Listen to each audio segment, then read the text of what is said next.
estábamos bien muteadas. Ya empezamos el stream porque estamos Y ya, discutiendo. cállense. ¿Estás leyendo ¿Qué lo que hice? no es? Estoy leyendo lo que no era. Que leíste el capítulo 9. Me leí el capítulo 9 del tercer libro. O sea, O que ya ya nos les hice un spoiler spoileaste. de eso que les mandé. ¿Qué? Que nos spoileó porque nos dijo qué pasaba en esos capítulos y nosotros nos quedamos como, ah. Yo decía, Pues yo no. no recuerdo, o sea, no, mi cerebro no guarda información de eso. Y ahora todo tiene sentido. Con razón, a mí me pareció raro porque me acuerdo que los maes cortaban. O sea, que los maes se dejaban, Y yo. ¿verdad? Y ahí en ese capítulo los maes escogiendo y yo, ¿the fuck? ¿En qué momento pasó eso? Pero yo dije, no, tal vez es que... Stop. Pasaron Bro, cosas. ya no voy a decir nada más, ¿ok? Mejor, sí, mejor. Lau como. Bueno, Yo, ya no. que Melissa troleó y se Ay, puso, se puso mal al día. ¿Puedo Bueno, hacerte como un resumen y seguimos sí, en el 11? hágame un resumen y yo después lo leo. Bueno, voy a tratar porque la verdad no me acuerdo ni qué leímos. Ay, manda huevo, ustedes leyeron eso la semana pasada. Dime, la vejez. Bueno, la semana pasada leímos el 9, que el 9 era de Logan y el 10 era de Lana. Y ahí es donde dijiste que el 10 de Logan haciendo no sé qué, yo dije, suave, pero si el 10 era de Lana. Pero bueno. El 9 era de Logan y básicamente lo que me acuerdo era como que el mae quiere que vayan a buscar a Lana, ¿verdad? Porque la mae se fue después de lo del hospital y eso. Pero como que los de la policía dicen Lo del hospital era... que el ¿Qué era lo del mae, hospital? que el Boogeyman los había atacado, creo, a ellos, a los policías. Entonces Logan Sí, terminó ya en me el acuerdo. hospital. Sí. Ok, entonces en el Ajá. capítulo 9 nos damos cuenta que los que llamaron a Lana para avisarle, ¿verdad? Porque Logan no le había avisado, eran los de la policía, los del mae que la estaba acompañando, cuidando en la casa. Porque, Ajá. o sea, Logan no le había avisado para no preocuparla y no hacer despiche, pero los de la policía le avisaron para que obviamente la mae saliera de la casa y fuera al hospital a buscarlo y el Boogeyman la viera y la agarrara como de querer agarrarla a ella para ellos poder agarrar al mae. Algo así, ¿verdad, Lau? No, mae. Ajá, entonces el mae está puteadísimo y no saben dónde está Lana Como porque la mae de dice. agarrarla como de carnada. Ajá. Pero la mae anda desaparecida, ¿verdad? Porque le sacó hasta la batería del celular y todo, ¿verdad? La cosa. Entonces, eso es como lo que me acuerdo del 9. Y luego en el 10, que es de Lana, mae, ese capítulo estuvo demasiado bueno. O sea, estuvo demasiado bueno, Meli. Es que, bueno, Ya. la mae se va a matar a otro mae. Pero un mae que no estaba en su lista. Uy, Ajá. ¿quién? Resulta que la mae se va a matar al padrastro de Hadley. Ujú. Sí, es cierto que ese mae la había sí, que era un carpicha, ¿verdad? Entonces se fue a Que la matarlo. había matado.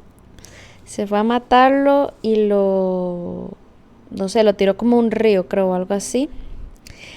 Y resulta que donde la mae lo está torturando y eso, pues el mae le confiesa que tiene una chiquita secuestrada. Entonces la mae ¿Oh? se va. Sí, mae, es que no, ese capítulo estuvo demasiado bueno. O sea, nosotros estábamos como. Entonces la mae se va a buscar a la chiquita, como que el mae la tiene encerrada, no sé, en algo. No me acuerdo. La verdad es que la mae saca a la chiquita y la mae qué va a hacer con la chiquita, ¿verdad? Entonces se la lleva a donde una amiga de la infancia. Que la amiga de la infancia había tratado de ayudarle cuando lo que le pasó a ella, ¿verdad? Que aquellos maes. Pero la mae obviamente no pudo ayudarla porque eran un montón de maes y más bien uno de ellos la violó también a ella, a la otra. Pero la otra piensa que Lana está muerta, obviamente, ¿verdad? Y de hecho Lana sabe que hasta la madre va a la tumba de ella y todo a pedirle perdón por no haberla salvado. Y se le aparece así. Y se la aparece. ¡Mae! Y entonces le ¡Qué llega... sádica! Mae, sí. Entonces le llega con la chiquita. Entonces le pide ayuda. Entonces, bueno, ya la mae... Lo que sí nosotros dijimos como, mae, esta mae la está cagando, fue que literal le contó todo. O sea, le contó todo lo que está haciendo. Y entonces la mae le dijo como que sí, que mate a todos y que no sé qué. Y bueno, y la madre también estaba casada y resulta que cuando la violaron ella le contó al esposo y el esposo más bien se divorció porque le creyó al violador de ella que el violador le dijo que no, que ella quería. Bro, hombres siendo hombres, mae. Y el que la violó a la amiga es Kyle, el que Lana dijo que iba a dejar como de último porque era como el peor, entonces... Holy shit, ya quiero que llegue ese momento. Sí, entonces de ahí al final la madre como que dejó a la carajilla ahí y la carajilla dijo como que sí, que ella no iba a decir nada de quién, de Lana, digamos, y todo eso. Sí, de que ella la salvó. Sí, entonces sí, estuvo heavy la verdad. O sea, cuando mató al mae y todo, nosotros ahí como, ok, mató a este mae y de la nada ya cuando dice que era el padrastro de Hadley nos quedamos... ¡Ah! Es que ya me acordé cómo fue que nos dimos cuenta. Nos dimos cuenta fue que la mae encontró unas fotos de niños. Y la mae viene y dice, voy a llevarme la foto de Hadley porque no creo que quiera que la policía la encuentre. Bro. Que Lana le empezó a contar a la mae su vida, Qué fuerte. A la mae que cree que está muerta desde 1500 años. Le empezó a contar como... Ay, qué fuerte. Estuvo bien fuerte, la verdad. Sí. Y ahora me quiero... ¿Ah? Ahora que terminemos de leer, me leo esos dos. El de Logan estuvo aburrido, pero sí es como importante. Pero el de Lana estuvo brutal. O sea, es que fue como demasiado tenso. Y loco. Qué fuerte, sí. Sí. Pero bueno, sí, eso fue como en resumen. Y le estaba diciendo a Lau antes de que te conectaras que nos quedan 35 páginas para terminar el segundo libro. ¡Oh! ¡Qué emoción! Leámoslo hoy. Yo opino que sí. Bueno, ¿quién quiere empezar? Yo puedo empezar. Sí, que empiece el lado porque yo me estoy cambiando. Ok. Bueno, ¿querés decir el chapter? Ah, sí, ¿cuál capítulo era? 11. Y yo, con voz de enferma. Aquí va. Chapter 11. Perdón. Never contract friendship with a man who is not better than thyself. Confucius. Lana. When I reach the drop spot, I leave the car and keys in the parking lot, along with a couple $1,000 under the seat. The drop spot changes all the time, and they only get a 5-minute warning before I'm gone. I grab my bag of wet clothes and the black bag from the trunk that has minimal supplies, just as all the warehouse cars have. I toss the clothes into a trash can and start hiking down the road, ignoring the cars that pull over to ask if I need a ride. It isn't until a motorcycle rolls up that I smile and roll my eyes. Really? How do you make it out of your house on a motorcycle? I groan, hoping on the back as Jake gives me a helmet. I didn't, he says with a shrug. I picked it up from the warehouse when I went to make sure your car didn't have any trackers or anything on it. I put my arms around his waist and he pats my hand. Did he confess? More than you know. I don't want to talk about it right now. In fact, I never want to tell you the things he confessed to. I want to scrub it from my mind so that I'm not tempted to run down the list of every pedophile out there and repeat the same ending for them. However, there is something I need to tell you, but I'll wait until I have the energy to deal with your rant. He sighs harshly while revving the bike. It drives me all the way to the warehouse. I'll send the link to the new cameras to you so you can watch Anthony in your free time, he says as I head toward my car.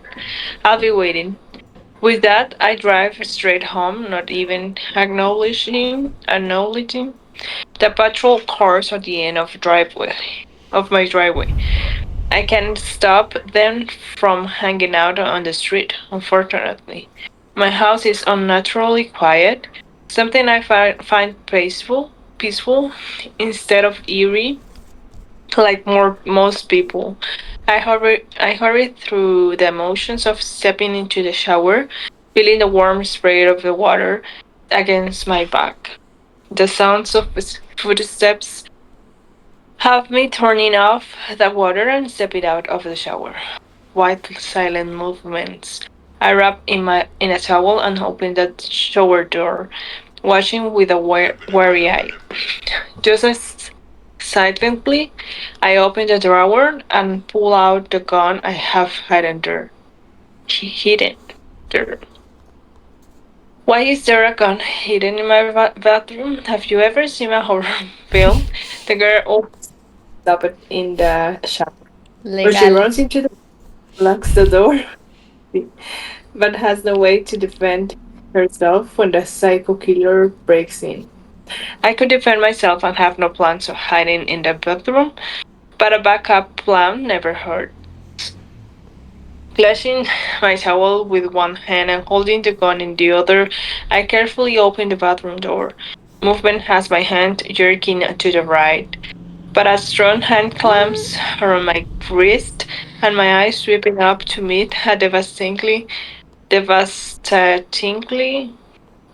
familiar pair of blues, Logan oranges, and Ay, qué arrow susto. at me. And my entire body relaxes when I realize it's not a boogeyman in my room. You really do have a gun, he says, as though he's surprised. Why are you in my house? I ask, still holding the gun while he holds my wrist, keeping the barrel aimed away from him. Care if I take this? He gestured to the gun, and I release my hold on it as he takes it away slowly, warily. He gingerly places it on top of my nightstand, turning the safety on. Then he turns to face again. He turns to face me again. I'm sorry, I really am, Lana. You have every right to be pissed. I exhale heavily as he takes a seat under my bed. And I clutch the towel a little tighter with both hands now. He looks down at his hands as he rubs them together, leaning toward on my bed with his elbows resting on his knees. I didn't know you knew about the attack, but you're right. I should have called you right away. I didn't want to worry you, but I should have been prepared for somebody else tell you before I could. It won't happen again. Most of my anger is gone now that I've stabbed a man to death, which allows me to digest what he's saying without too many emotions clogging up my logic. But to be honest, I have no idea what to say. Instead of speaking, I continue to hold my towel, watching him as he lifts his eyes to meet my gaze. I'm not leaving here until this is resolved. I'm not leaving here until I know this is okay. I believe him. Twice he's shown up after I've returned from a kill. What happens when he shows up too early? What happens when I have to explain the real reason there's blood in my hair and or on my clothes? What happens when he catches me?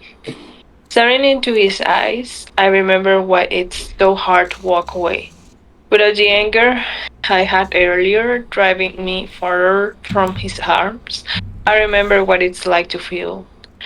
He looks tired, always tired. His tie has been loosened, nothing, hanging down. Below the top, two buttons he's undone. The firm, tanned flesh is visible through those undone buttons. His shirt is untucked and his jacket is strewn across my bed, developing wrinkles as we speak. I mean it, Lana, he says, drawing my attention back to his face. His blonde hair is disheveled, Di- disheveled, disheveled. disheveled, as and those firm, full lips are curved down. I'm not leaving until we're good and you're in my arms. And you let the police go back to protecting you when I'm not here. My lips think as I think over my options. Leaving here without him seemed to create a massive hole in my chest. I've been avoiding feeling the loose since I left the hospital. The tears earlier overwhelmed me and caused me off words. If there hadn't been someone to take the brunt of my overflowing emotions, I'd be a sobbing mess in Jake's house right now. Over this man in my room, a man who has the power to destroy me, a man I can't let go. Okay, my mind is Okay, my mind is screaming at me how stupid this is, as the solitary word of damnation weakly leaves my mouth. Never has okay held so much power. Okay, he asks as the tears start to form on my eyelids. I not trusting my voice. If I try to say more. I thought I'd rid myself of the emotions earlier, but they're back with a renewed vigor now. He springs to his feet, and my breath leaves in a rush as he grabs me at the waist with more speed than I was prepared for. He tucks me to him, pulling me flush against him before lifting me, flicking to me with a possessive, desperate hold. His lips find mine as I wind my arms around his neck, turning off the part of my mind that is still begging me to see reason. As my fingers streak through his hair, he drops me to the bed, carrying me as a kissing and touching ends abruptly. I look up, feeling flushed as my towel falls open and he hungrily breaks his eyes over my body. I breathe hisses out of me when his hands cover my knees and force them apart. I've been doing everything wrong, he says on a reverent breath. His eyes strained between my legs as he licks his lips. I've been skipping all the important stuff, giving you the middle instead of the beginning in every way. Before I can ask what that means, his head dips, and his blond hair tickles against my legs seconds before his mouth fastens around my clit. I hips back, but he holds me still, gripping my thick thighs, to hold me in place, and to anchor his face right where he wants it. He's sucking and flicking his thumb at the same time, ratcheting up the pleasure with each passing second. It's almost too intense. It's almost too much. I've never let anyone touch me this way, and he wouldn't have had that chance either if he hadn't caught me off guard. My fingers grip his hair, possibly tugging too hard, but he merely growls his approval. The vibrations of his voice driving me that much closer to that powerful edge. It feels perfect and incredible and awesome. And all the other damn good words too. I cried out when something explosive crackles over me, the force of the orgasm taking me by surprise. I'm practically panting when he continues to stalk, bite, and lick in perfect unison against the oversensitive flesh.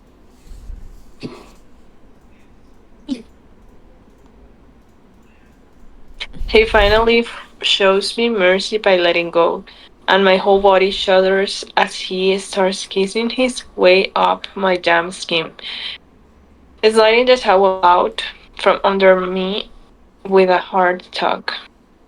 He tosses it away as my body turns limp under his lips that are still kissing their weight up my body. At least you're good at apologies, I tell him. Albeit um stumble briefly when the words come out.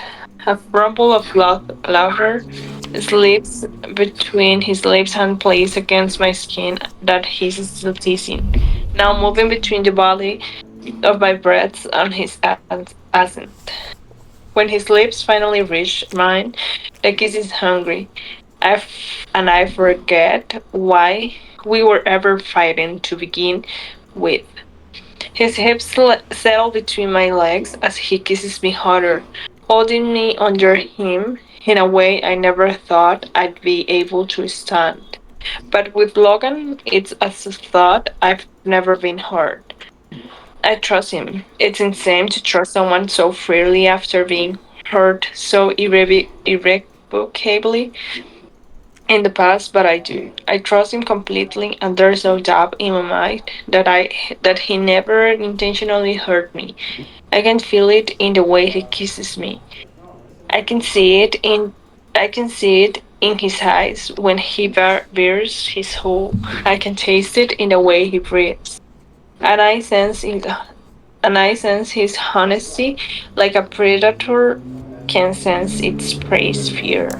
You're only with me? He asks, between breaking the kiss as I start stripping his shirt over his head, tugging his tie off too. It's not something we've discussed, but I think I've made it clear where I stand. And you've made it clear you don't want me with anyone else. I never even considered that being an option once we had sex. You know, I don't want you with anyone else. I told him, confused as to why he feels this is the best time to bring it up. Bring it up. He grins as he nips at my lips and pulls back, reaching between us to undo his pants. How long since you were with anyone before me? 7 months. 7 months, I say, without needing to think about it. His eyebrows go up. Yeah, I keep track of sex. Sort of happens as an accidental quirk after you've been through what I have and can you finally join intimacy again. Good, he says, kissing his way across my cheek. Birth control? My heart clenches in my chest as I swallow down the knock in my throat. Porque el I maestro can está have. haciendo estas preguntas cuando ya culiaron Sí, sí. como 20 veces. Pero bueno, en fin. I can't keep children, I whisper hoarsely. His head rears back and his forehead creases in confusion. I could have just lied. I could have closed over it and promised I couldn't get pregnant. I'm just sick of lying when I don't have to. Why? Instead of telling him another lie or right, I pound the scars on my side. I lost a lot that night. I said quietly. I push at his chest, and he lifts up me enough for me to roll over, giving him my back. I pound the scars on my side, and the ones closest to my right hip, and a kidney, I add. His fingers trace over the scarred tissue, but for once I don't tense away. Instead of instead of it feeling like a acid, it feels like a healing balm, touching me for the first time ever. His lips brush my shoulder. What else? He whispers softly, running his hands along the curve of my ass, where another long scar is. I close my eyes. My face. There's more metal in there than bone right now. There were a lot of very complicated, somewhat experimental surgeries to restore the semblance of bone structure. The man who worked at a miracle is quite frankly a genius. He lives in Russia, but came to the States just for my surgery. Money can change the outcome of someone's life. Just a face, it's just a face. But it could have been disfigured. I could have looked like a monster. Then I'd have been just as ugly on the outside as I am on the inside. I Stop. tore my face I tore my face my shoulder at him, running his hand along my hip, tracing the jagged scar. What's this from? I don't have a completely like glass. I could It cut into me that night, dug so deep that they couldn't remove it right away for fear for me of me losing even more blood. Too much blood. My blood painted the streets that night. Telling him the truth without telling him the whole truth is oddly therapeutic. I'm sick of constantly lying. Even a little truth makes this feel more real. I just don't mention that Kyle slammed a broken piece of a mirror there. The same mirror that broke after I used it to taunt my brother. I have a mirror for Kyle too. Several mirrors. He'll get to watch everything I do. I'm sorry, softly, sounding heartbreak. Yo pensé que eras vos y yo. I'm sorry, he says softly, sounding so heartbreakingly genuine that tears threaten to return to my eyes again. It's not your fault. I didn't want to ruin the moment. I you lied, he says. The words making me bite back more truth than he could ever handle. It's amazing you survived. He has no idea. I flatlined twice. Technically, I died twice. Then I was reborn. At least that's how I like to think of it. His eyes meet mine, and he slides his hand up my side as he leans forward. His lips capture mine, and his weight comes down from behind me. It's another position I never thought I'd be comfortable in, but it's so naturally effortless with him. The kiss is reverent, soulful, and it actually means more than anything he could say right now. I don't stop kissing him, even though the angle is awkward. His hand slides around the front of my body, lifting my hips just enough.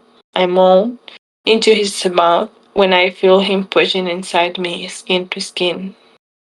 He slides in so easily, despite how tight the fit is. His hips rock, slowly pushing him and out, taking me as though he could fuck me all day. And I'd like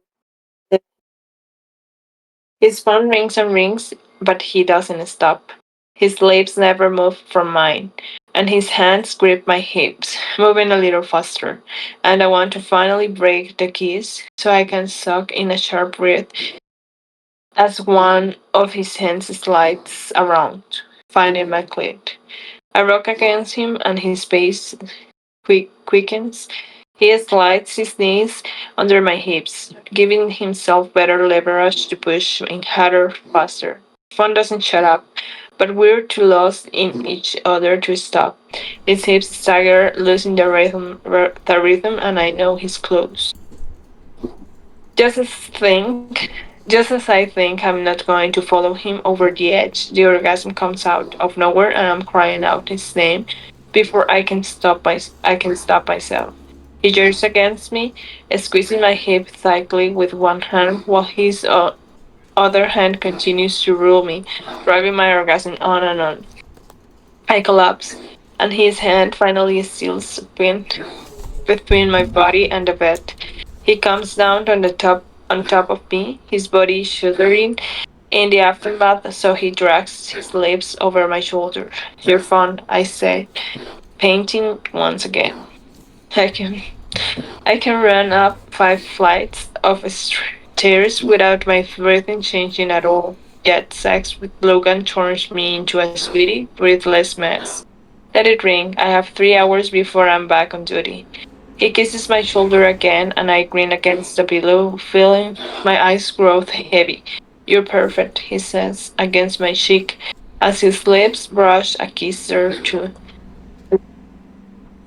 I say softly, lifting his phone from the nightstand. Where is it? Answer. It could be important. And I know you're only not answering because of me. I won't get mad. He groans, still inside me as he takes his phone. That's not the only reason I'm not answering. I'll never answer my phone if I'm inside you. Not even I'm that much of a company man. I snort indignantly, then laugh into the pillow, feeling him smile against my cheek as he kisses it again. He pulls out of me and clenches my thighs together, already feeling the loss and the mess. The mess I haven't felt since. I wait for the wave of nausea to wash over me. I wait till the panic obsesses me. I wait till the buried memories to resurface. And I steal this moment away, but it doesn't. Ring, another ring curves my lips. It's just healed another small piece of me. If only he could make me think like a normal girl again, I might could be the perfect person he wants to be. He wants me to be. But for now, I'll take the illusion he's offering. I'll savor it like there's no tomorrow. What the hell are you talking about? I hear him saying as he comes out of the bathroom, picking up his brother's. My boy,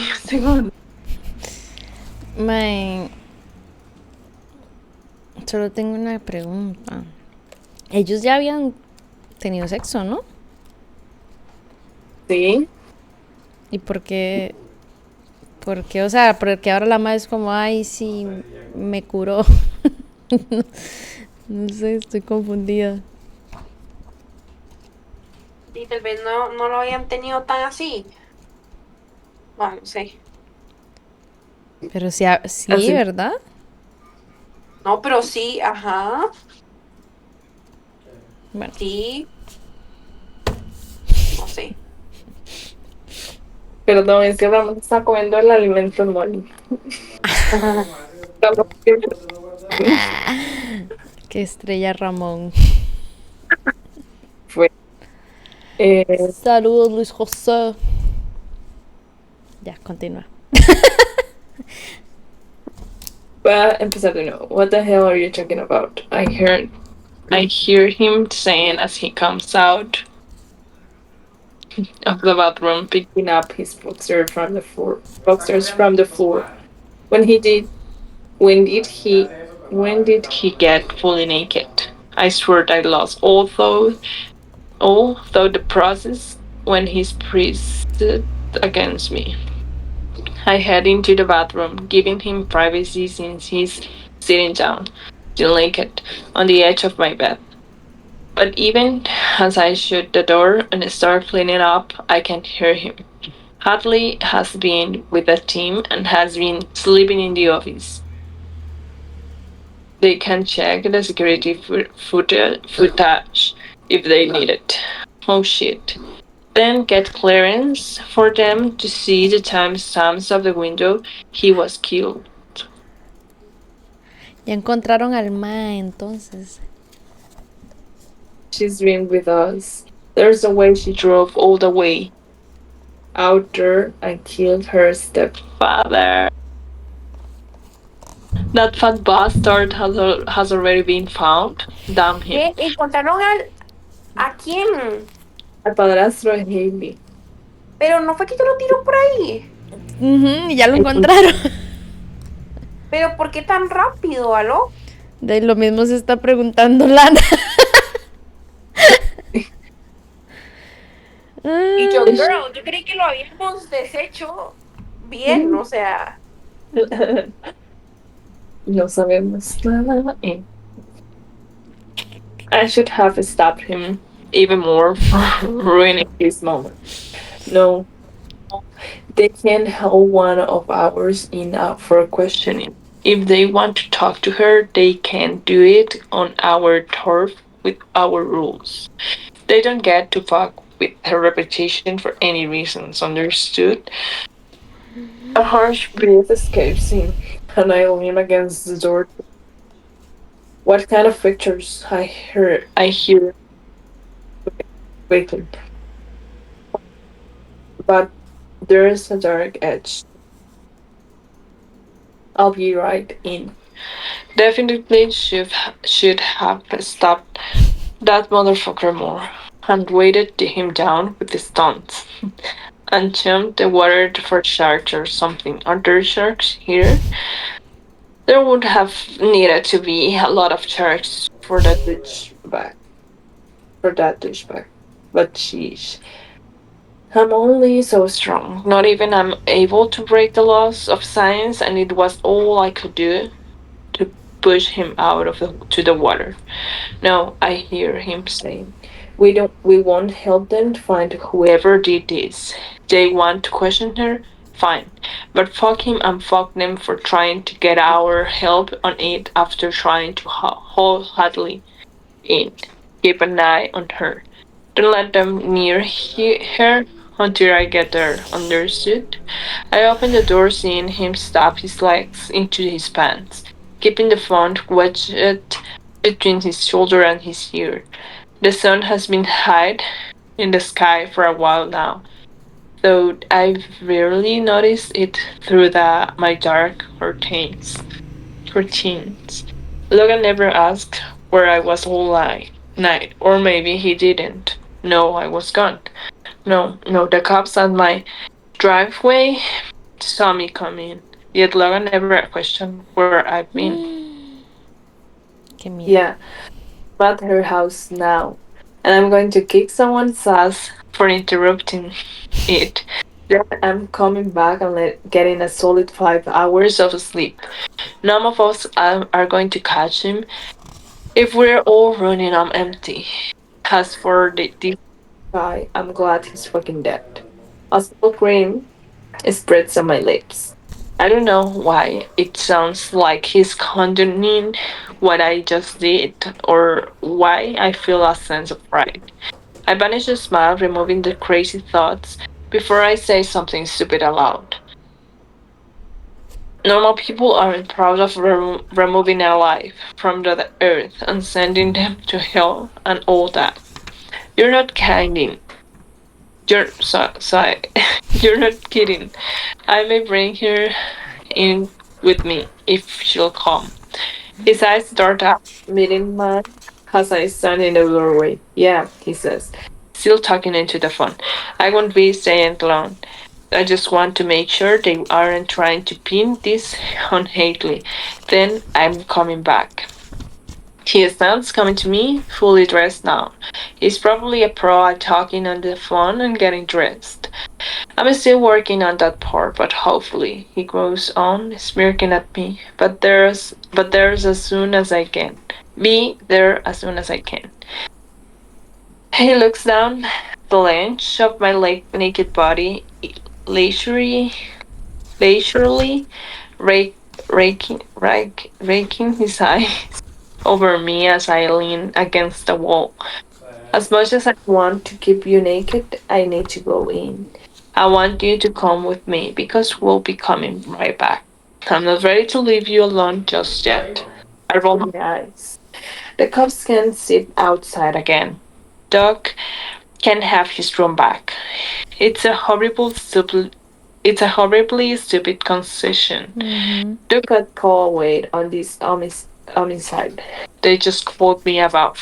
Hadley's stepfather was killed. He's requesting to interrogate her.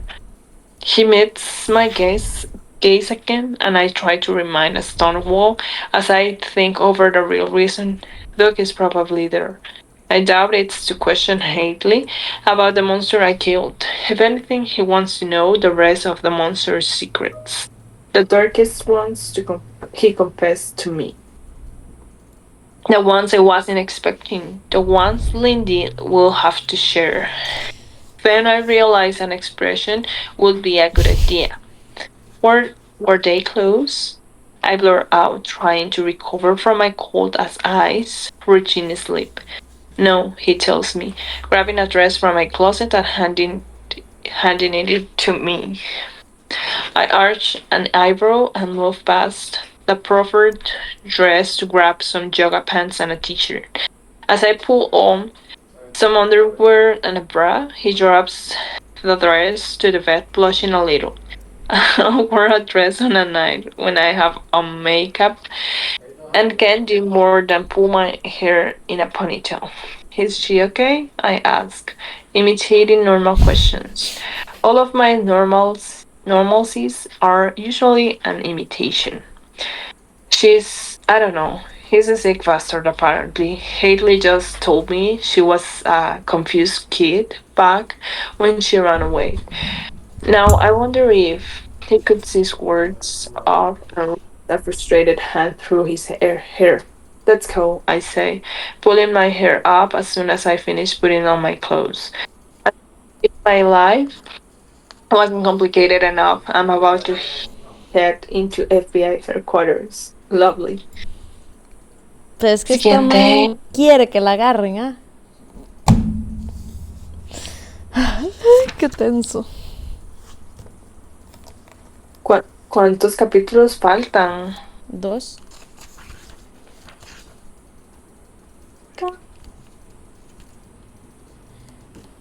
Porque ya tiene sueño. No, lo vi. Meli, Que ¿quieres no subir? sé. Melissa María Antonieta. Me dormí. Me la imagino. Bueno, Meli nos ha abandonado.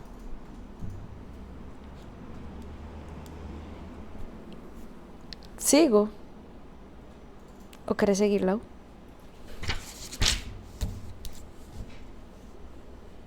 No, seguí.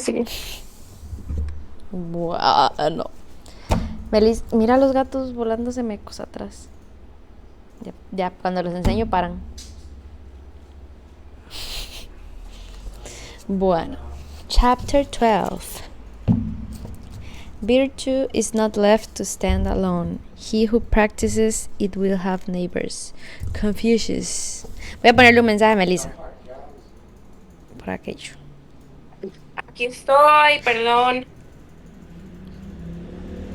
Es que me estaba haciendo el skincare. Ah, pero escuchaste. Bueno, voy a continuar. Porque después de mí te toca leer. Ok. Bueno.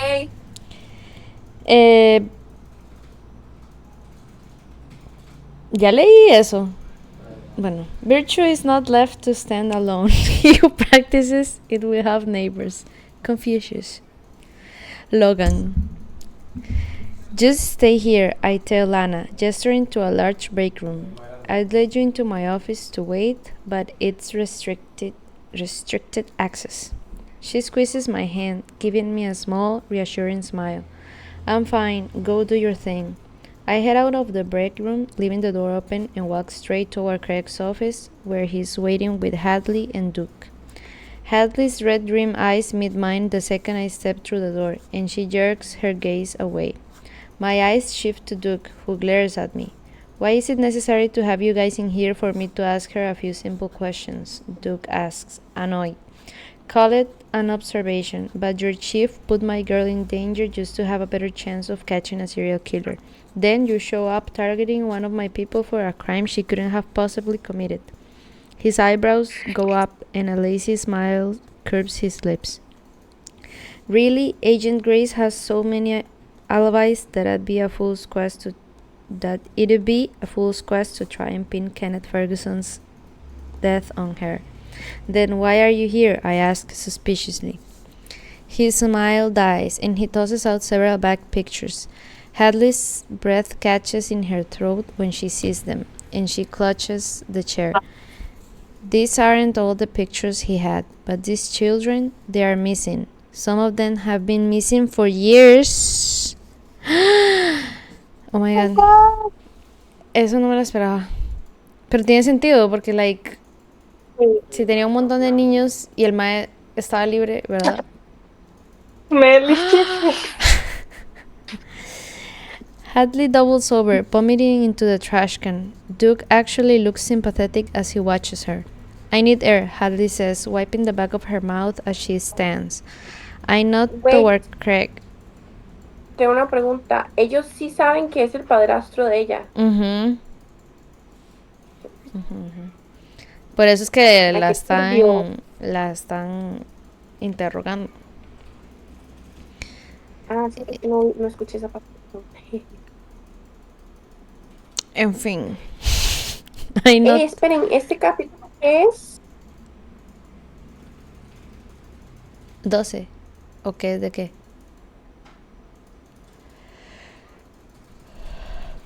Sí, What's going on? perdón. Ya, Por sigan, favor. prosigan. Es de Logan. ¿Ya lo encontraste? Ok. En la vara de Confucius empieza con virtue is not left to stand alone. ¿Ya lo encontraste?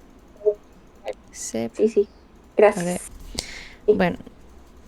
I need air, Hadley says, wiping the back of her mouth as she stands. I nod toward Craig, who takes her out, leaving me alone with Duke in the office. You wanted to see her reaction, I tell him as I sit down too. She ran away from home for a reason, Duke answers. She accused him of molesting her as a child. So I'm trying to get answers about what special places he took her, as terrible as that sounds. We need to find these kids, even if we are just recovering bodies. Someone killed this guy, but I'm looking for the dozens of kids who are missing more than I'm looking for his killer. Let's go. Muy bien. Esto es como lo único que la puede salvar a Lana, mae. Pero he pulls out his phone and I glance at the pictures that are on the desk. Most are naked little girls spread wide on a bed. Ay, no, qué asco. My stomach roils and I look away. Hadley never told me this part of her path.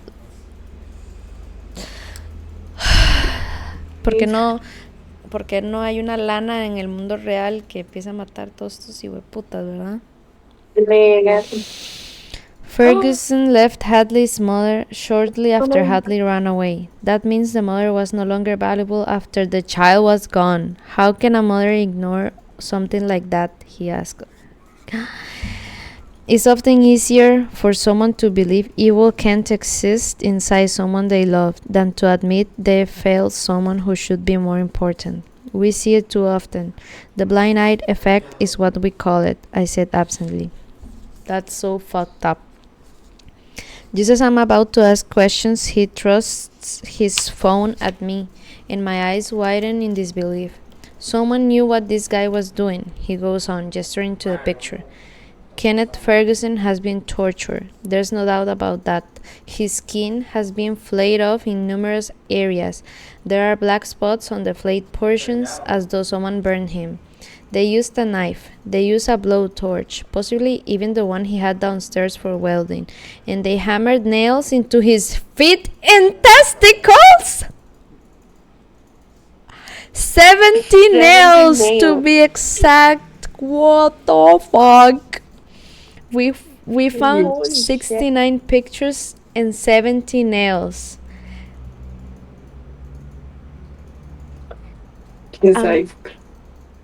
Shocked. Uno por cada foto y acuérdense que ella quitó la Mhm. They did My all this before dumping his dead body into the water. Mae, 70. Oh my god. No. I grimace, wondering why so many killers have to focus on the genitals. ¿Por qué será? Sí. O sea, amigo. The water has bloated the body, turning the flesh a paler color and showing the blue veins. The eyes are white and glazed over. Was he dead before he hit the water? He nods. So the water was a countermeasure. We're dealing with an organized killer who has the stomach for torture. Could have been a hitman. Where were these kids' parents? One of them could know where these other kids are buried or kept if they are still alive. All of them were in the system, homeless and hadn't been placed with a foster family. Ay, qué hijo de puta. They were labeled as runaways. Ferguson was a social worker with unlimited access to files and folders with countless children he could take at his own leisure.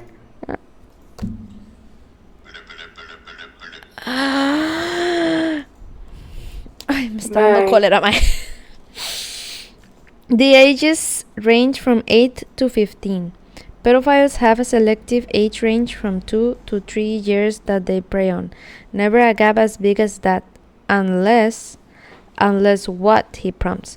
Unless he's a groomer. It's rare, but some pedophiles select children they can groom and have long-term relationships with. That way, when their bodies are old enough, he can take more than just some touching from them. What the fuck? He chokes back a sound, possibly swallowing bile. Sick fucker. Why kill them? If he killed them, it's because they didn't play their part in the fantasy anymore. Possibly became too distant or detached. Maybe even cried too much. My. He wants their tears as children. As women, he wants their submission. Most groomed children either break psychologically or kill themselves. Some of these could be suicides. I want to find them. I want to at least give them a damn voice, Duke says angrily. No one cared, no one looked for them, and no one stopped this demon from carrying on all these years.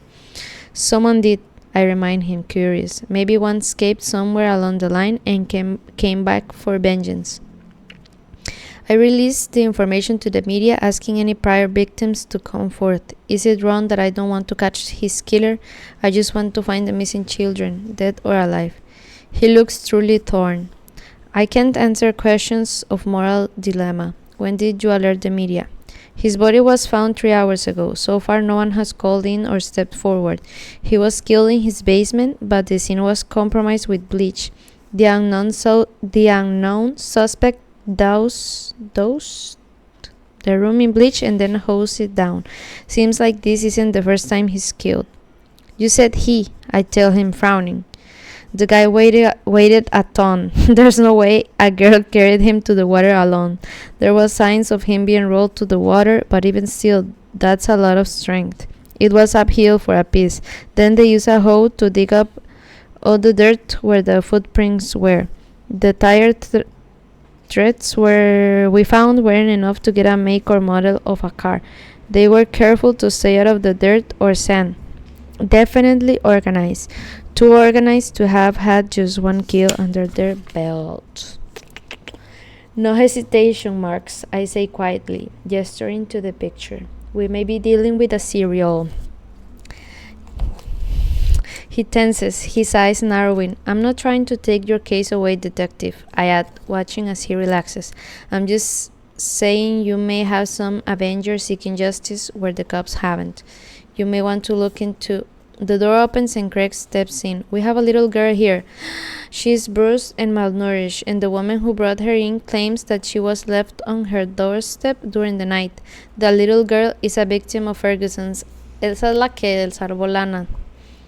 My eyes dart. Bueno, me imagino, ¿verdad? My eyes dart to Duke's as his widen, and we both launch ourselves toward the door, moving briskly. The little girl is whispering something in Hadley's ear as we walk into the room where they are seated. In Hadley frowns, studying the little girl. What? Duke asks. The little girl shudders when she hears his voice, harsh and demanding. Duke tenses, realizing his error. Sorry, he says softly as the woman puts her arm around the little girl. She was just found last night, yet the traumatized kid is clinging to this woman. Sorry, Duke says again, his voice barely above a whisper as he takes a seat. I'm going to head home, Hadley says as she nears me, clutching my arm on her way toward the door. Let that girl stay with Lindy. Do not let them take her away. I need a moment. I follow her out. Lindy es la chiquita.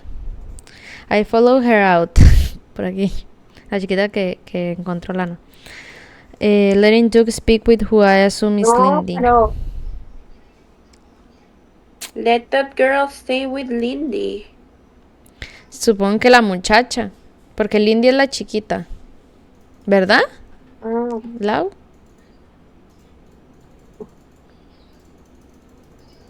Sorry. Sí, Lindy la chiquita. Ok. Bueno. I follow her out, letting Duke speak with who I assume is Lindy. Craig joins him, sitting down with his iPad as he listens intently. Pero sí, esa oración me puso a dudar. Ya si es Lindy la chiquita. Pero ¿cómo se llamaba la mae? La amiga.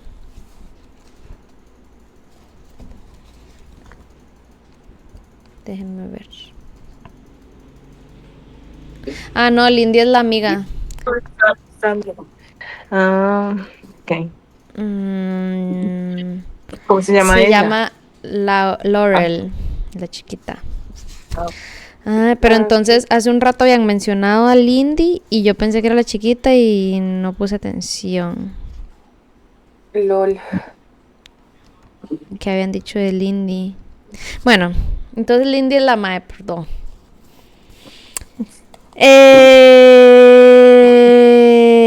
I don't know. The doorbell rang and Laurel was there.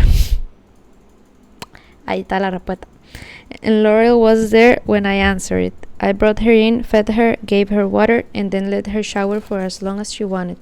That's when I saw the news and Laurel gave me her story, along with the information you need. I'll tell you everything she told me, but only if you promise she can stay with me. No taking her away. Yes, Laurel agrees adamantly. Adamantly? A bond that deep can't be forged so quickly unless Laurel and Lindy know more than I think they do. I'm distracted by Hadley as I shut the door on the room, focusing my attention on my friend. Are you okay? Hadley turns to me with tears in her eyes. No one is around right now. They're scrambling everywhere to find Plemons. No, I'm not okay. I let them convince me it was all in my head.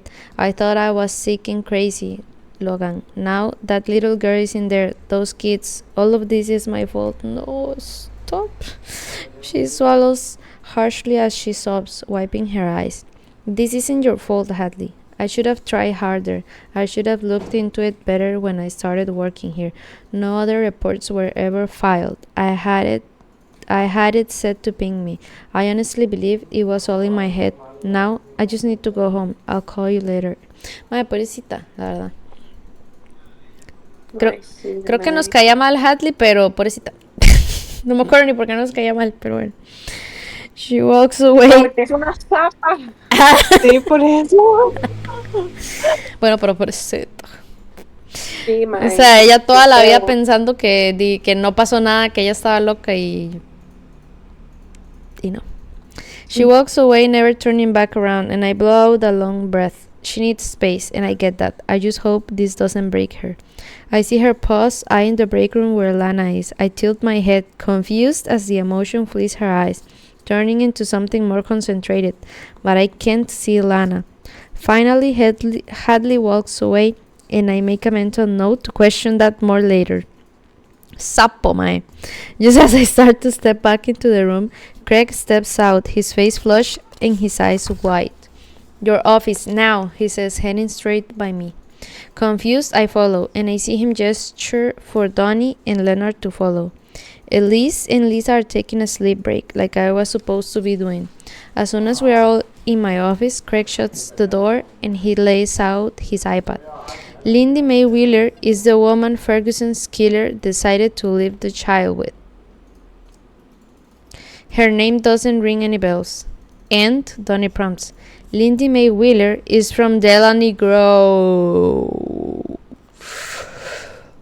Oh, wait. The blood chills in my veins, turning to ice as goosebumps pebble my skin. Slowly, I make my way to the chair, dropping to it as the weight of the revelation settles onto me. She left 9.5 years ago, started a new life, even dropped her last name, he goes on.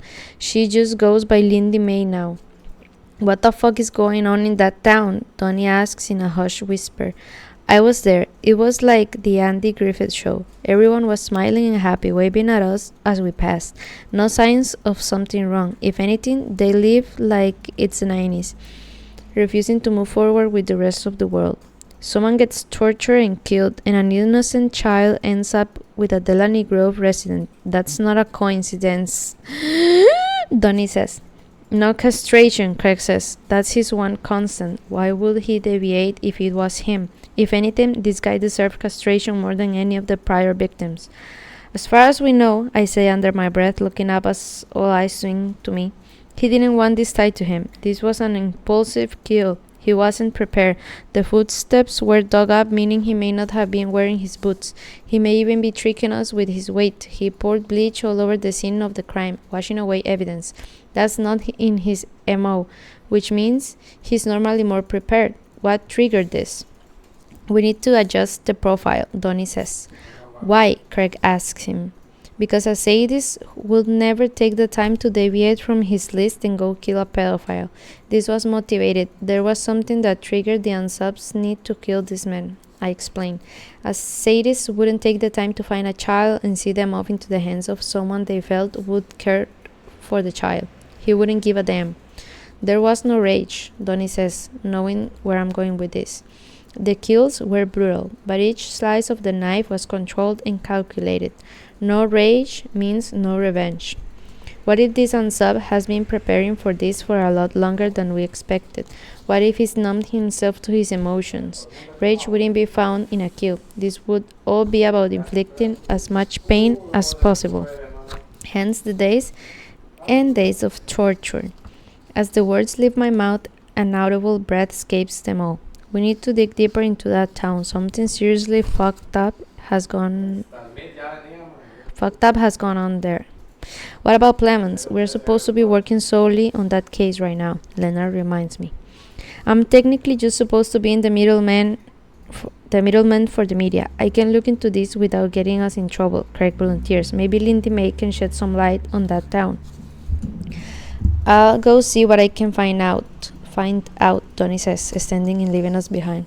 I'm going to go listen in, I say to them. Stay on Clemens, keep working on that. This changes nothing as far as the priority goes, I tell Leonard. Revenge would have this guy contacting the media, Leonard says, lost in thought. He's killed 6. He'd want his story known. He'd want the world to know why he was doing this. It doesn't make sense. And targeting Hadley's stepfather, that can be a coincidence, I point out. He's watching us. You don't even know. Studying us, possibly. He doesn't want the media knowing yet, because he doesn't want the world to know his motives until he's ready for his endgames. We have no idea how long that list is, which is why we need to know what happened that was so bad that a seemingly normal person who cares enough about a child to deliver them to a safe doorstep would become a brutal torturer and killer. Definitely not a sadist, Leonard sighs. That's for damn sure. He stands running his hand over his stomach as it growls. That town was too shiny for something this dark to be in its recent past. I'll see how far back I can go. I won't stop until I find something. Work on Clemens for now. After we catch that bastard, we'll dig into Delaney Grove. He nods, though it seems like reluctant compliance. Craig gets up, bringing his iPad with him. I'll go see if I can dig anything up. You deal with this. He pauses, studying me for a moment. What does it mean if a serial killer goes after someone who hurt a member of our team? I purse my lips as Leonard paces nearby. When he goes after a pedophile, it means he suffered something similarly traumatic. May even feel a kinship with Hadley. I don't feel like he's targeting us. I feel like he wants us to understand him. But he didn't want this link to him, I countered. That was forced because he wanted the little girl safe. He's cut himself off from all new relationships, forced to return to the ones from his past that aren't tainted with whatever happened. I look over at Craig. You said Lindy May moved 9.5 years ago? He nods. Look around that time frame. See what you come up. Mae, siento como que están demasiado cerca. No sé. What the fuck. Bro. Pero falta demasiado, digamos, de toda la serie. Pero estoy tensa. He immediately starts pulling something up on his iPad, and I glance over at Leonard. Call Hadley. Tell her what we've learned. It's better to err on the side of caution. The cautious seldom err, he quips. Ay, eso decía en uno de los capítulos. Quoting Confucius as he exits the room. We'll revisit the entire profile, examine the evidence from a whole new perspective after we deal with Clemens. I tell him, following him out. This changes everything, he agrees. I walk into the small conference room where Duke is still speaking to Lindy. Donnie shakes his head, letting me know he hasn't asked anything yet. She already told you she never saw the person who took her there, Lindy says, glaring at Duke as Laurel rests against her, not seeming the least bit timid. She knows something. She knows Ferguson is dead, but not even that would put a scared child so at ease. She's already bonded with Lindy May. Something like that has a reason, and more to it than simply feeling safe. And why does she feel so safe? She was too exhausted to even open her eyes, Lindy goes on. She has a protective arm around the child, showing instant maternal instincts. She's bonded with Laurel as fiercely as Laurel has bonded with her, in less than 24 hours. So she has no idea how she ended up on your porch, and you never saw anything. Her eyes narrow to slits. I came in freely, willing to give you information. You still haven't agreed to my terms. Yet I've told you all I could, except for what you really want to know. Yet you are interrogating me. I should have stayed home. Duke opens his mouth to speak, but I put a hand on his shoulder, drawing his attention. You said you wanted to know where the other kids were, so why are you grilling her about who brought the kid? His lips clap shut, and I cock my head to the side. Finally, he blows out a long breath. It doesn't add up, even you know this sounds wrong. What information do you have? I ask Lindy. She glares at me now. I'm not telling you anything until you promise me that Laurel can remain in my house with me. You have to promise no one will take her away. Laurel clutches Lindy's hand, still leaning on her. Donnie, make some calls, I say, tilting my head. Make sure Laurel doesn't get removed from Mrs. Wheeler's home. May, Lindy immediately corrects. My last name is now May. I don't use Wheeler anymore. Why is that, Mrs. May? I ask, acting as though this is news to me. Sometimes you just need a fresh start, same as I'm trying to offer Laurel. Why are we being treated like criminals when we just came to help? Duke slumps in his seat, a look of regret crossing his face. He's trying to ask about the suspicious answers. She's definitely hiding something, but I'm not sure what. Donnie walks out, his phone to his ear, making the calls we need. Why did you leave Delaney Grove? I ask her. No surprise flickers in her eyes, but her back stiffens. Laurel's hands clutches hers tighter. She definitely knows something, and I'll bet Laurel knows a piece of the puzzle too. Ay, seguí, Mel. A piece of the... Me perdí. Ya.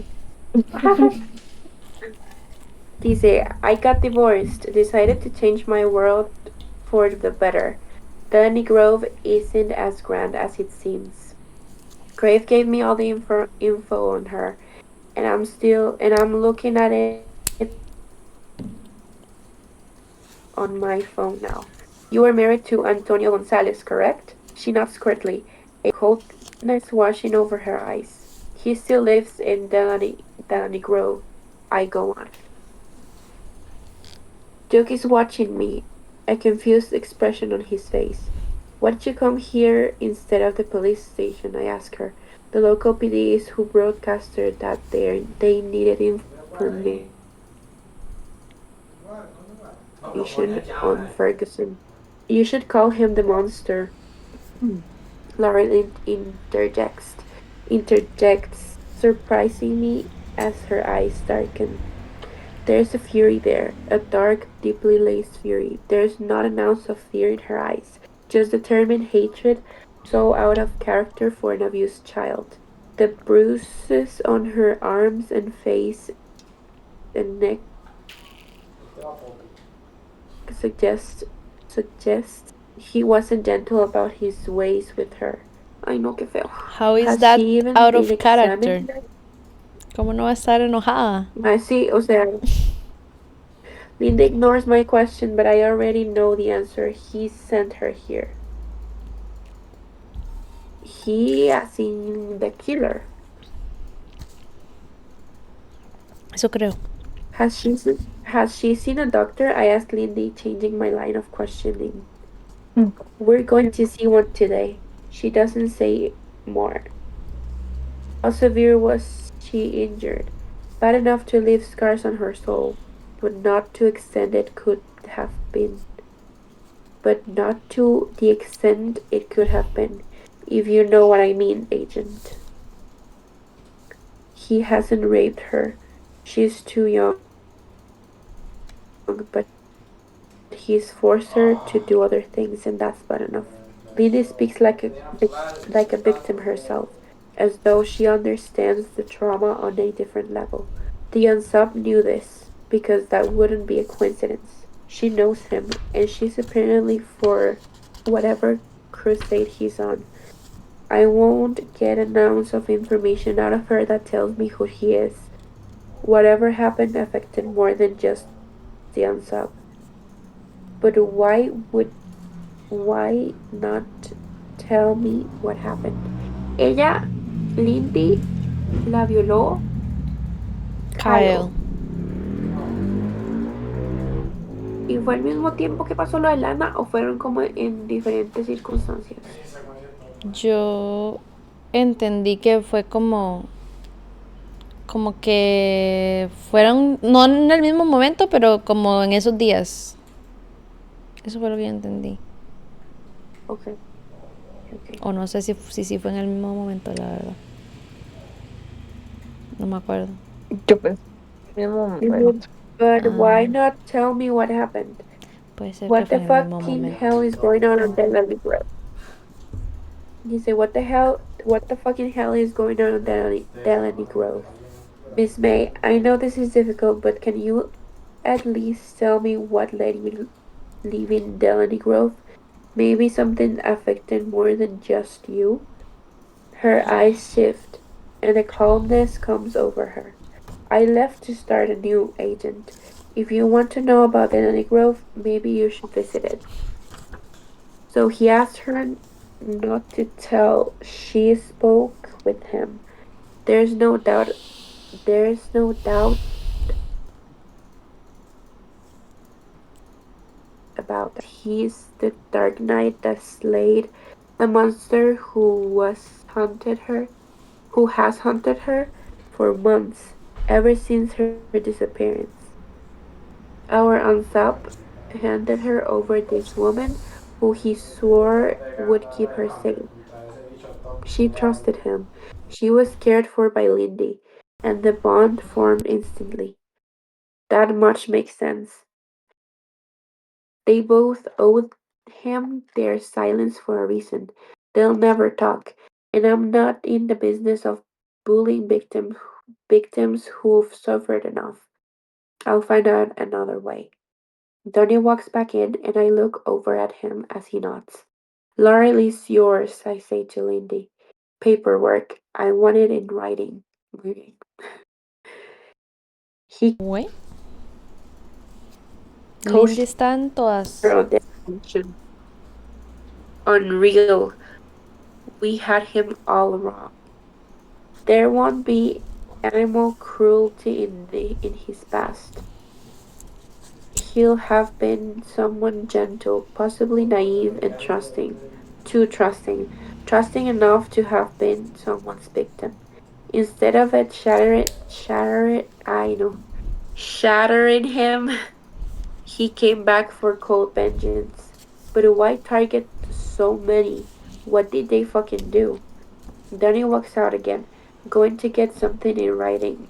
Duke taps his pen impatiently, and his knee bouncing under the table.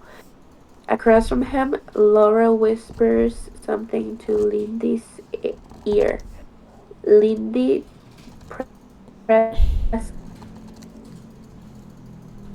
a kiss by the fact Laura doesn't seem imperiled by the affection. An instant maternal bond has been brought forth by two victims bonding with a killer. A killer they feel slays the monster of their nightmares. A killer who won't stop. They don't realize how dangerous this guy will become. Revenge killers have no limitations on who dies. The smallest of infractions is a death sentence. They take justice into their hands, become judge, jury, and executioner, becoming too immortal in their own minds. Danny returns a paper in his Danny returns a paper in his hand. He hands it to Lindy and she reads it carefully, searching for any sort of trick. I take the paper and sign it. This is me telling the truth, I explain, watching her gouge me. She must trust whatever she sees in my eyes because she pulls a piece of paper out of her purse and hands it. Duke stands, Duke stands and it comes on, read it over my shoulder. It's a map to the oh no.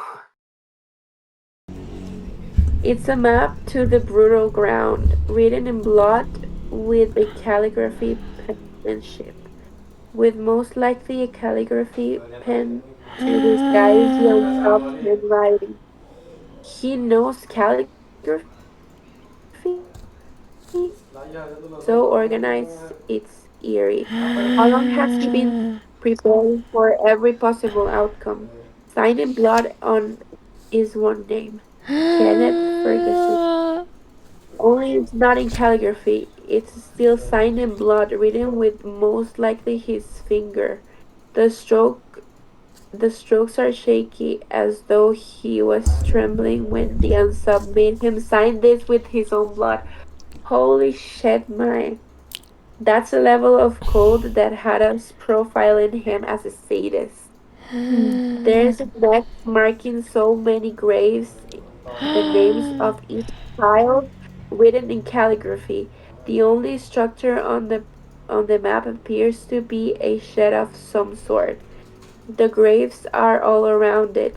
The map goes from his home, the road names marking each turn to take. He went and visited them. The sick fuck knew exactly where he'd buried each and every child.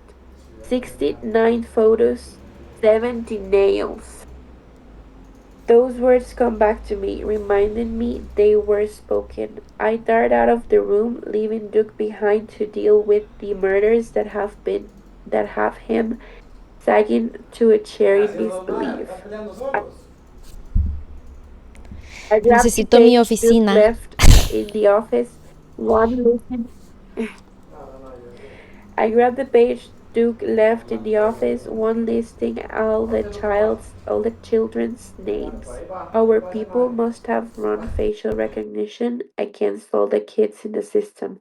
After being runaways, their names and photos are reported. There's a list of names for each photo. 69 names. The same names and ages were written on the photos themselves. Only one is not listed.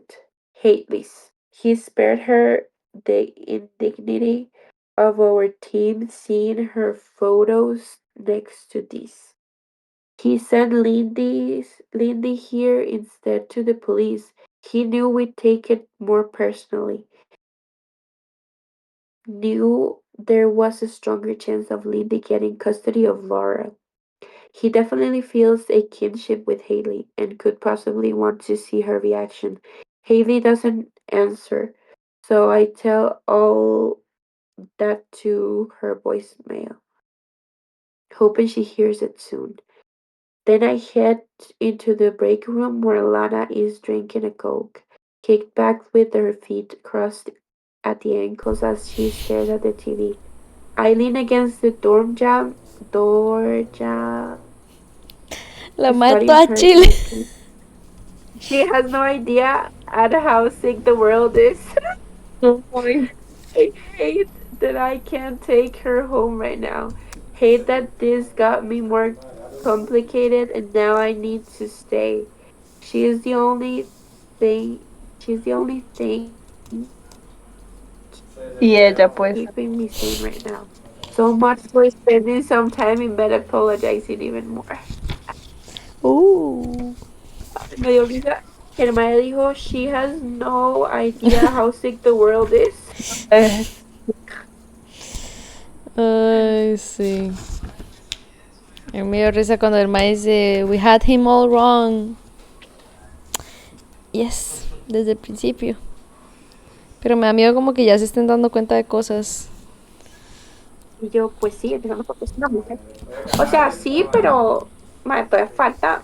Vean lo que falta Sí, todavía. sí, O no, sea, falta un vergo. igual, o sea, si ya tienen tantas pistas y todo lo que falta, yo digo, madre, pero qué putas, ¿eso se va a despichar o qué? Casi me en espicho plot yo. twist. Sí, algo tiene que pasar, porque sí, falta mucho.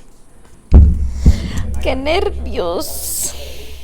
Y ya vamos por el último capítulo de este libro. Sí, let's go, porque Lau ya está en las últimas. Go, go, go, go, Este go, go, capítulo, go, go. ¿cuál es? 13. ¿Qué? Es que a mí me sale como 29. Ah, Chapter 13. Be not ashamed of mistakes and thus make them crimes. Confucius. Logan is Lana. Logan is gone for a little while when I suddenly see Lindy walk in front of the break room with Laurel. I guess she was watching the news closely, ready to follow through with what I told her to do. Lindy's eyes widen in shock when she sees me, and I wink, holding my finger over my lips as the universal sign, while using my other hand to gesture to my visitor's badge. She marks her surprise immediately. She masks her surprise immediately, and Laurel grins at me, giving me a smile wave. I get a little worried when I see Haley suddenly approaching them, looking in at me. Laurel diverts her attention to Haley. "Can I help you?" she asks. A guy walks up and he gestures to Laurel and Lindy. They have information on the Ferguson case. I escorted them up, but I can't find SSA Bennett. My stomach flips just hearing his name. I hope he doesn't let me down. My instructions were for Lindy to seek out his team, but not by name. He'll get her custody of Laurel if he's the man I think he is, without treating her like a criminal for being linked to me, the monster I hid from him. I'll take them to conference three. Haley tells him, eyeing me suspiciously again. L'Oreal glances at me one last time, but Lindy remains a face of stone, carrying out her part perfectly. Laura thinks I'm an angel. She probably thinks no one else can see me. In her eyes, I'm keeping a close watch on her, making sure she stays safe just as I promised. She's clean now. She's also wearing new clothes that Lindy must have picked up from her from on the way here. Hey, what's going on? I hear a familiar voice. Craig? Is his name Craig? I too far away. Instead, I feign interest in the TV, drinking the soda I bought from the vending machine in here. Nini probably thinks I'm ballsy as fuck for being here right now. She has no clue how tangled up I've gotten myself.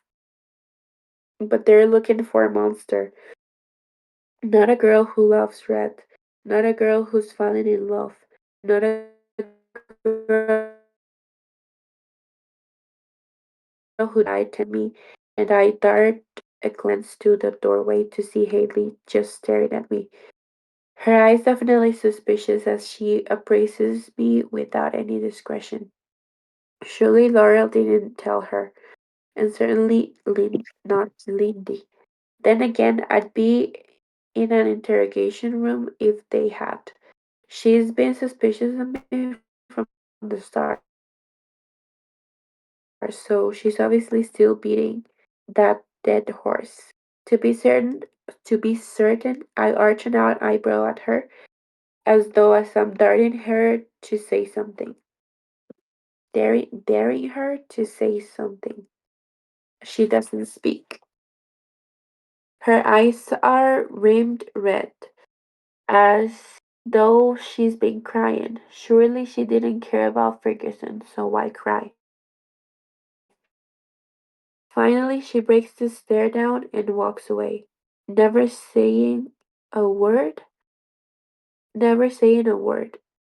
I return my attention to the roast that's going on. It's actually pretty damn funny.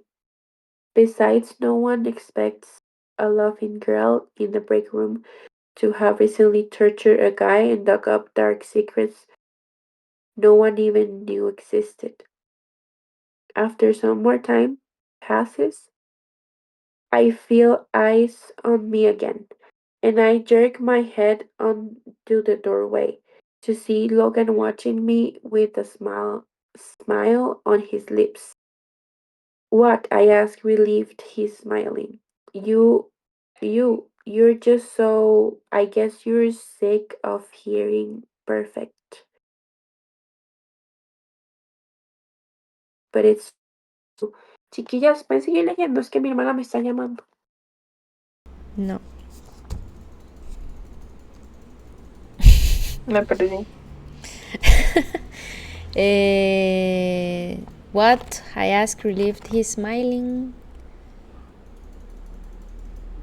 What? I ask her if he's smiling. You're just so. I guess you're sick of hearing perfect, but it's true. I slowly stand smiling at him. I'm that damn glad I'm not a suspect. I worried Lindy backbone, wouldn't have the backbone she needed for this, but she must have proven herself. Laura has a hum. I'm sure of it. You okay? You've been gone a while. His smile sleeps. Sorry about that. Had a lot to do. Had a lot to do.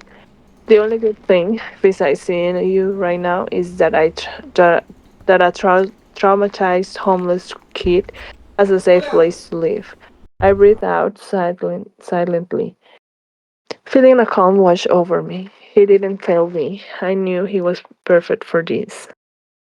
Are you ready to go now? I asked, moving towards him. He grasps me at the waist, pulling me flush against his body, and he bends as I get up on my toes, meeting him as far as I can as his lips find mine. No, he says. I've sighed, following as his lips stay on mine. I have to stay. He pulls back, reluctantly, regret shading his eyes. I'll give you my keys. You go home. This could take a while. Shit. They've definitely linked this skill to me. Well, the me they can't name, rather. I knew they would. Now I have to let him do his job, trying to find. Okay, I see Lindy and Laura walk by, Craig escorting them out. Laura waves at me again, and I wink at her, while Logan is distracted but with running her lips over my forehead. Craig fortunately doesn't notice the wave goodbye either. I had to run a background check on a woman tonight just to make sure I clearly choose wisely. The guy who was at my house says he walks into the break room not noticing me on his way by. This day is so fucked up. They know I choose Lau, her. si quiere puedo seguir. Sí, ya, perdón. Dale. Si no They know I choose. quiere leer, no, está bien. Sigo. Sí, sí. They know I choose her, but apparently she never talked. Good girl, Lindy. Thank you. Donnie, you remember my girlfriend, right? Logan asks, and my heart does little cartwheels for a reason unbe- unbeknownst to me. I'm his girlfriend. I have a boyfriend. This isn't news, but it's still making me gush like a 13-year-old who's hovering over the phone. I don't even think about the fact that he's the guy trying to catch the killer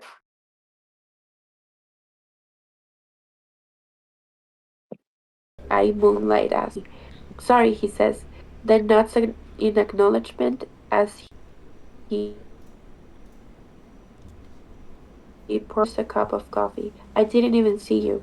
I just smiled, looking all sweet and shit.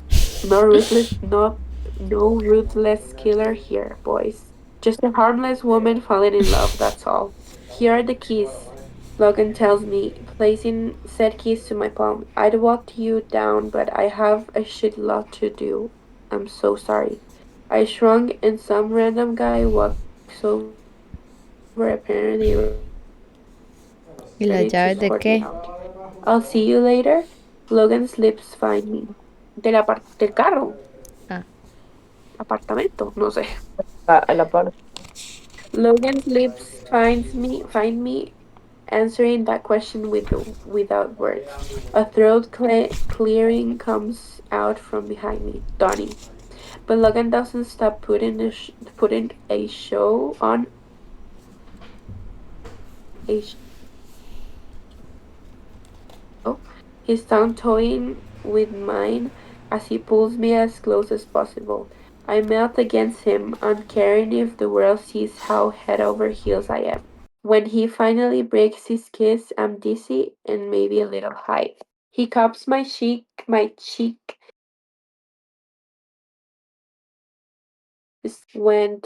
then turns and leaves me behind as Craig meets him halfway. I don't look back at Donnie as I let the other guy lead me out. He says a word and I don't speak to him. He's blushing fiercely, as though a little PDA shocked him and embarrassed the hell out of him. Such a sweet little guy. He escorts me all the way to Logan's SUV, and I drive away, heading home to get some much needed sleep.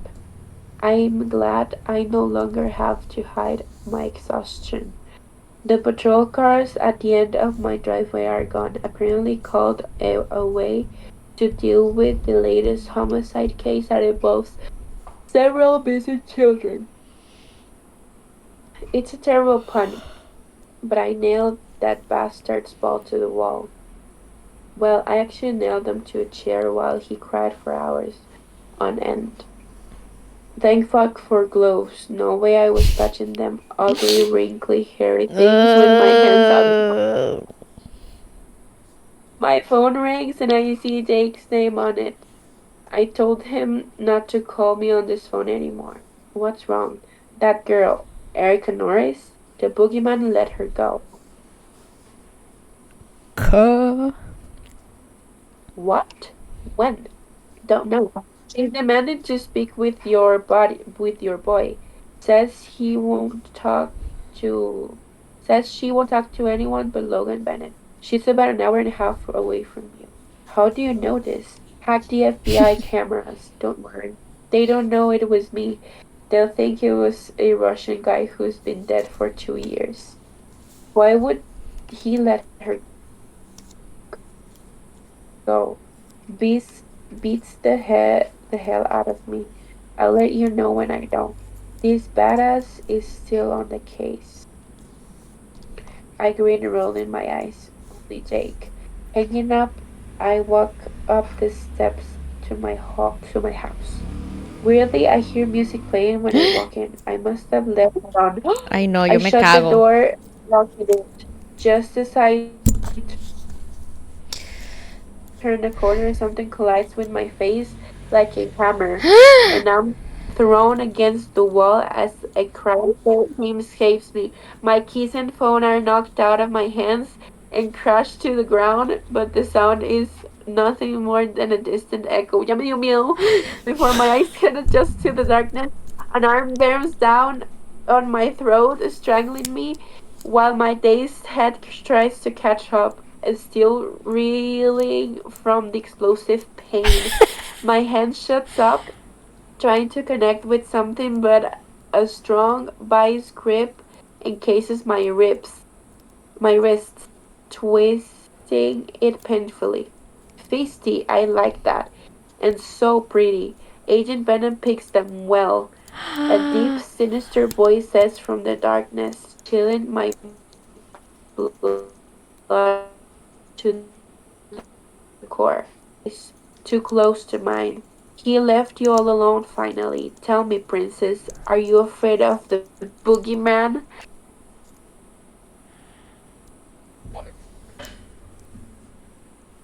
Bro! What the Chills. Literal chills.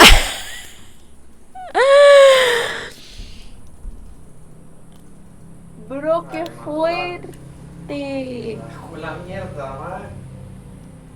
¿Te da cu? I'm shocked. No, otra con la mierda.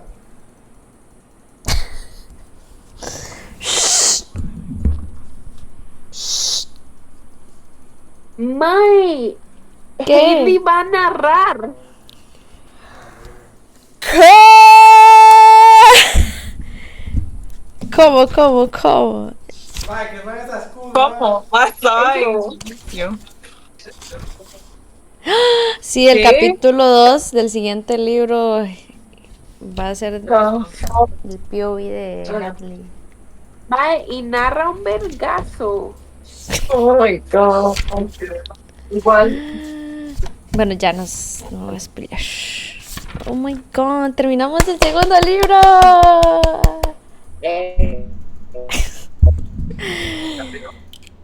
Meli se pega cada rato, ¿verdad? ¿O soy yo?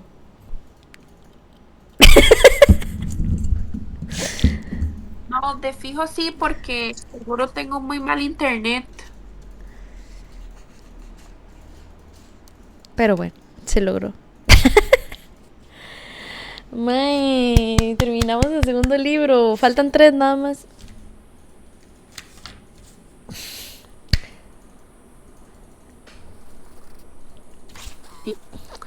Maes, qué fuerte. Por favor, podemos seguir leyendo cada vez que podamos. Está muteada la Por favor. Sí, hay que ponernos escuchan? pilas. Sí. Una vez esta semana retomamos. ¿Cómo se llama este segundo? Es que estoy leyendo el código, no puedo ver, y tengo un despiche con en la tabla de contenidos que no puedo ver. El segundo libro. Voy. Sidetracked. Yo dizque buscando la portada como un imbécil y aquí arriba dice, de arriba de cada página. Caigo a pedazos. Y el tercero se llama Scarlet Angel. Sí, ese sí lo vi. Bueno, lo acabo de Mae, ver. ¿qué fue? Mae, yo los voy a agregar por separado en Goodreads, Ah, la yo verdad. también. Obvio. O sea, cuentan como 5 libros. Of Pues sí. course. Oh my god. Mae. Ay, no sé. ¿Qué va a hacer Logan cuando se entere que la agarró el Boogeyman y que nadie le hacía caso al mae para protegerla? Ese mae se va a volver loco. El mae se va a disparar un tiro, mae. O sea, el mae se va a volver loco. Ah, Dios. Y yo ya me spoileé algo con lo que leí hoy, pero bueno, no les voy a contar. Bueno, aunque ya medio nos contaste, ¿verdad? Pero yo voy a fingir Bueno, sí. demencia. Me voy a hacer que no escuché nada. Fijamos demencia, por favor. Voy a fingir demencia, voy a fingir demencia. Yo, Patricia, no puede leer eso. No vi lo que me le mandó. No lo vea. No lo leí. Bueno, casi estoy traduciendo. Buenas noches. Bueno, Lau, buenas noches. Bueno, buenas noches, chicas. Buenas noches, muchas gracias por venir a leer conmigo. Chau. Emoción volver. Sí, literalmente 4 meses, mae. Yo te... Ya hubiéramos acelerado.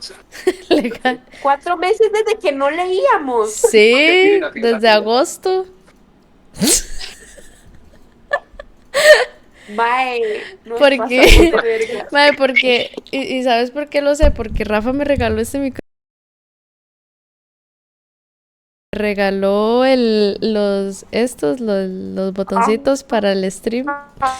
Ah, Y no volvimos a hacer stream.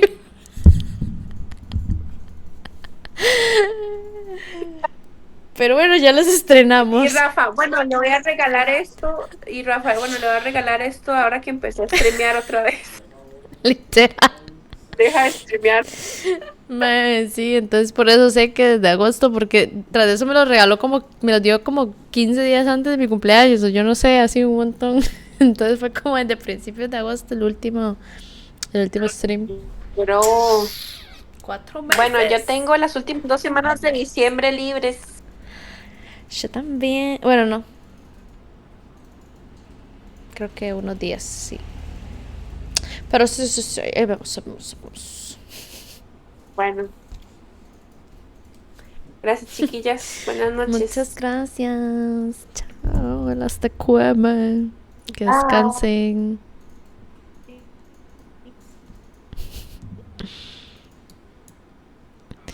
Ay, amigos, qué emoción. Ya terminamos el segundo libro. Luis José, muchas gracias por unirte. Aunque fijo andas perdidísimo, ya no sabes ni qué puta estamos leyendo. Bueno, todo el mundo yo creo. Ay, pero bueno, la verdad es que está divertido. Ay, Dios, te iba a decir algo a las Willas y no se los dije. Pero bueno, voy a decirlo acá. Estaba pensando. Grande, la Q. ¿Las Q qué?